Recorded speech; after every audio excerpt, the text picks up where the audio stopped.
بسم اللہ الرحمن الرحیم۔ السلام علیکم۔ اردو کہانی ورلڈ چینل میں خوش آمدید۔ اب سب لوگوں سے گزارش ہے کہ چینل کو سبسکرائب کریں، گھنٹی کے نشان کو پریس کریں اور بیل کے نشان پر کلک کر کے آل نوٹیفیکیشنز پر کلک کریں تاکہ آنے والی تمام ویڈیوز کی نوٹیفیکیشنز آپ کو فوراً سے مل سکیں، اور ویڈیو کو لائک کر کے کامنٹ کر کے اپنی رائے کا اظہار کریں اور دوستوں کے ساتھ شیئر بھی کریں۔ تو چلیے شروع کرتے ہیں آج کی کہانی۔ جس رات بھوت نے میرا پیچھا کیا، ایک بالکل سچا واقعہ۔ بھوت پریت پر میرا یقین نہ اس وقت تھا نہ اب ہے، لیکن نہ جانے کیوں اس دن کے بعد سے میں نے کبھی اس قسم کی شرط لگانے کی کوشش نہیں کی۔ جن لوگوں نے ڈیرہ اسماعیل خان میں دریائے سندھ کو بہتے دیکھا ہے وہ جانتے ہیں کہ شیر دریا کی ہیبت اور حسن کے کیا معنی ہیں۔ چوڑا پاٹ، خاموش، سنجیدہ اور چوڑی پیشانی والا دریا شہر کے مشرقی پہلو سے یوں چپ چاپ گزرتا ہے جیسے کہ کوئی بزرگ فرشتہ سفید پر پھیلائے نیچی پرواز کر رہا ہو۔ کچی پائند خان دریائے سندھ کے کنارے آباد ہمارا گاؤں تھا۔ گھر سے دریا کا فاصلہ 5 منٹ کی پیدل مسافت۔ ان دنوں گاؤں کے گھر ابھی کشادہ تھے اور ہر آنگن میں درخت بازو پھیلائے کھڑے تھے۔ شام کو شہر کا شہر دریا کنارے امٹ آتا۔ ہم چچا زاد اور گاؤں کے دوست آدھی رات تک وہیں بسیرا رکھتے۔ پورے چاند کی راتوں میں دریا تختے آئینہ ہو جاتا۔ یہ ان دنوں کی بات ہے جب مہر تھا نہ قہر تھا اور نہ کوئی سچا شیر، بے پرواہی کے دن تھے۔ وقت کی لگام تھامنے کا ایک طریقہ میں نے نکالا کہ ایک ایف سی میں اپنے قیام کو طویل کر دیا۔ گاؤں کی دوسری اہم سرگرمی تھی چاچے منور شاہ میرے تایا دیجا 2 کنال کے صحن میں گلاب اور رابیل موتیے کی خوبصورت جھاڑیاں کتار اندر کتار ہاتھ باندھے کھڑی تھیں۔ گرمیوں کی راتوں میں جب رابیل کی جھاڑیاں پھولوں سے بھر جاتی تو ایسی خوشبو بکھیرتیں جیسے چاند سے چاندنی نہیں، قطرہ قطرہ مہک ٹپک رہی ہو۔ شام سے ذرا پہلے جب گرمی کا دم نکل رہا ہوتا، خوب چھڑکاؤ کیا جاتا اور چارپائیاں بچھا دی جاتیں۔ عشاء کے بعد یہاں خوب محفل جمتی۔ عمر کی کوئی قید نہ تھی، لونڈوں سے لے کر ادھیڑ عمر شخص شامل رہتے۔ یہ حجرہ جغراتیوں، ناکام سیاست دانوں، نام نہاد دانشوروں، دائمی کمواروں، دھتکارے ہوئے شوروں اور نامراد عاشقوں کی پناہ گاہ تھا۔ سننے کو بہت سے کان تان کے حاشیہ نشین، نیم ملا و نیم حکیم، سب کچھ یہیں تھا۔ شادی شدہ مردوں کی بیویوں اور کمواروں کی ماؤں کا اتفاق تھا کہ خیبر سے میران تک تمام مسائل کی وجہ یہی نصف شبے تک کی آوارگی کا مرکز ہے۔ گرمیوں کی راتیں میں اور میرا چچا زاد بھائی ظفر حجرے کے صحن میں ہی گزارتے۔ گہرے نیلے آسمان پر تاروں کی کندیلیں اور آکاش گنگا کی جادوئی دھول ایسی دلپذیر کہ گھنٹوں نظارہ کرتے رہیے اور آنکھیں نہ تھکیں۔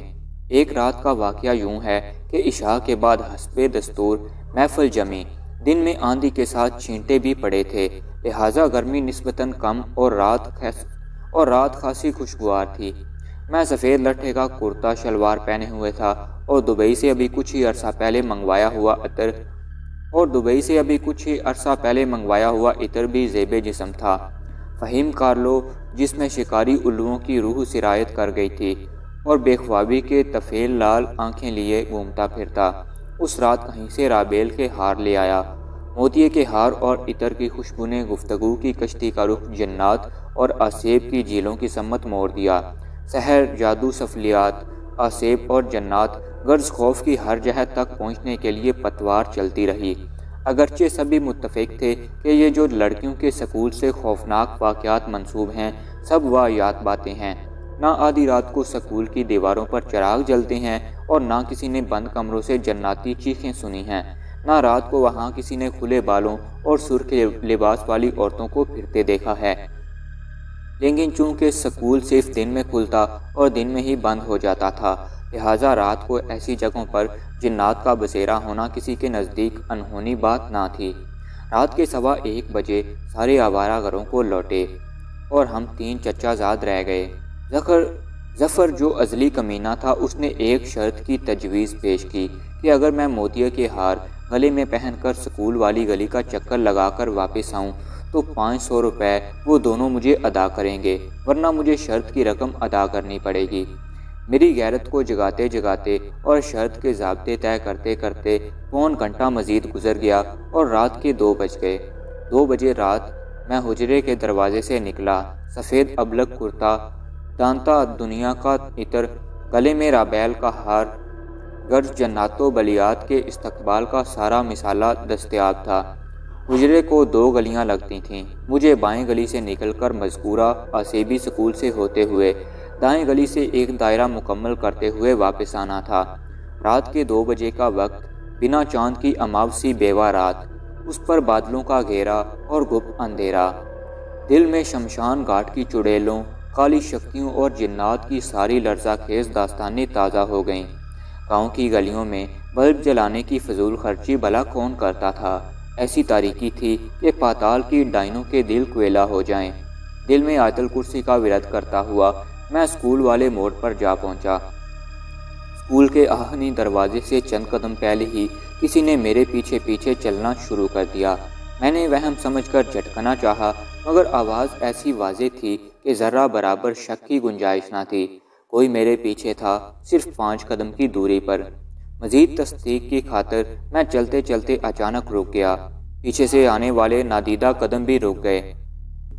دوبارہ چلنا شروع کیا تو پھر وہی تعاقب۔ زیادہ ہولناک بات یہ تھی کہ قدموں کی چاپ بالکل میرے چلنے کی ردم سے ہم آہنگ تھی، اتنی کہ یہ کام کسی آسیبی مخلوق کے سوا کوئی کر ہی نہیں سکتا تھا۔ سب کو پتہ ہے کہ جنات پیچھے مڑ کر دیکھنے والے کا کیا حشر کرتے ہیں، اس لیے پیچھے مڑ کر دیکھنے کا سوال ہی نہ تھا۔ خوف کی سرد لہر نے ریڑھ کی ہڈی کو منجمد کر دیا۔ کمر لکڑی کے تختے کی مانند سخت ہو گئی تھی۔ خشک پتے کی طرح کھڑکھڑاتا ہوا سکول کے آگے سے گزرا۔ لمحے صدیوں پر کیسے محیط ہوتے ہیں، یہ میں نے اس رات جانا۔ 50 قدموں بعد گلی مڑتی تھی۔ مڑتے ہی حواس قدرے بحال ہوئے، کیونکہ یہاں ماسٹر ایوب صاحب کے گھر پر ایک مدکوک بلب ٹمٹما رہا تھا۔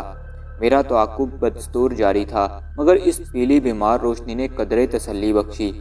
ماسٹر ایوب کے گھر کے بالکل سامنے نیچی چھت والا ایک کچا مکان تھا۔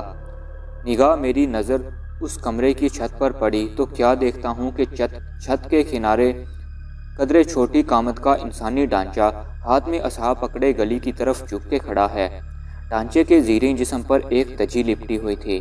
دہشت کے مارے دل اچھل کر گلے میں آن اٹکا۔ قریب تھا کہ میں منہ کھولتا تو دل باہر آن پڑتا۔ میں سرپٹ بھاگا۔ پیچھے چلنے والی مخلوق نے بھی بھاگنا شروع کر دیا۔ گلی میں لگے کھمبے کی ایک باہر نکلی ہوئی پتری میرے کرتے کے چاک میں الجھی اور چرر کی آواز کے ساتھ کرتا تار تار کر گئی۔ فاصلہ کچھ زیادہ نہ تھا، سامنے ہی حجرے کا دروازہ تھا۔ دونوں چچا زاد باہر ہی کھڑے تھے۔ میں انہیں پھلانگتا ہوا اندر گھسا اور چارپائی پر جا گرا۔ تھوڑی دیر میں اوسان بحال ہوئے تو پوری رام لیلا کہہ سنائی۔ وہ دونوں اس پورے دورانیے میں لوٹ پوٹ ہوتے رہے۔ یہ خوف خاصا پیشاب آور بھی ثابت ہوا تھا۔ باتھ روم جانے کے لیے اٹھا اور جوں ہی پہلا قدم اٹھایا، پیچھے سے پھر وہی سرسراتی ہوئی چاپ۔ اب جو مڑ کر دیکھا تو چپل میں ایک ڈور اٹکی تھی، جس کے دوسرے سرے پر پلاسٹک کا ایک لفافہ بندھا تھا۔ پلاسٹک کے یہ لفافے ڈور سے باندھ کر گاؤں کے بچے پتنگ کے نیم البدل کے طور پر اڑاتے تھے۔ یہ لفافی پتنگ ڈور سمیت سکول کے دروازے سے چند قدم پہلے ہی پڑی تھی، جس کی ڈور میری چپل میں اٹک گئی تھی۔ اب جوں ہی میں قدم اٹھاتا تو وہ لفافہ بھی ساتھ چلتا۔ یہ معمہ تو حل ہوا، مگر چھت پر وہ ڈھانچہ، اسے تو میں نے اپنی آنکھوں سے دیکھا تھا اور اس کا گواہ میرا تار تار کرتا تھا۔ بہادری اور شرط تو درے ہی رہ گئے، الٹا دونوں چچا زادوں نے خوب میرے لتے لیے۔ اگلے دن میں استاد ایوب کے گھر پہنچا اور انہیں ان کے گھر کے بالمقابل آسیبی ڈھانچے کے بسیرے سے آگاہ کیا۔ استاد صاحب بھی حجرے کی محفل کے قدیمی رکن اور ہمارے دوست تھے۔ خوب ہنسے اور بتایا کہ وہ ڈھانچہ چاچا قاسم تھا، جس کی عمر 80 سال تھی۔ کمزور اتنا تھا کہ سر کی ہڈیاں بھی گنی جا سکتی تھیں۔ آنکھوں سے تقریباً نابینا تھا، مگر نہ جانے کیسے لکڑی کی سیڑھی سے آدھی رات کو چھت پر جا چڑھتا اور گھنٹوں ایک ہی پوزیشن میں کھڑا رہتا۔ بھوت پریت پر میرا یقین نہ اس وقت تھا نہ اب ہے، لیکن نہ جانے کیوں اس دن کے بعد سے میں نے کبھی اس قسم کی شرط لگانے کی کوشش نہیں کی۔ دوستو، امید ہے آج کا یہ سچا واقعہ آپ کو پسند آیا ہوگا تو آپ سے گزارش ہے کہ چینل کو سبسکرائب کر کے گھنٹی کے نشان کو پریس کریں تاکہ آنے والی تمام ویڈیوز کی نوٹیفیکیشنز آپ کو فوراً سے مل سکیں، اور ویڈیو کو لائک کر کے کامنٹ کر کے اپنی رائے کا اظہار کریں اور دوستوں کے ساتھ شیئر کریں، اور کامنٹ کر کے یہ بھی بتائیں کہ کیا آپ اسی طرح کے اور خوفناک سچے واقعات سننا چاہیں گے۔ آپ سے یہ بھی گزارش ہے کہ پچھلی تمام خوفناک کہانیوں کی پلے لسٹ کا لنک اس ویڈیو کی ڈسکرپشن میں موجود ہے، آپ اس لنک سے پچھلی تمام خوفناک کہانیاں بھی دیکھ سکتے ہیں۔ تو پھر ملیں گے کسی اور خوفناک کہانی اور کسی اور سچے واقعے کے ساتھ، تب تک کے لیے اللہ حافظ۔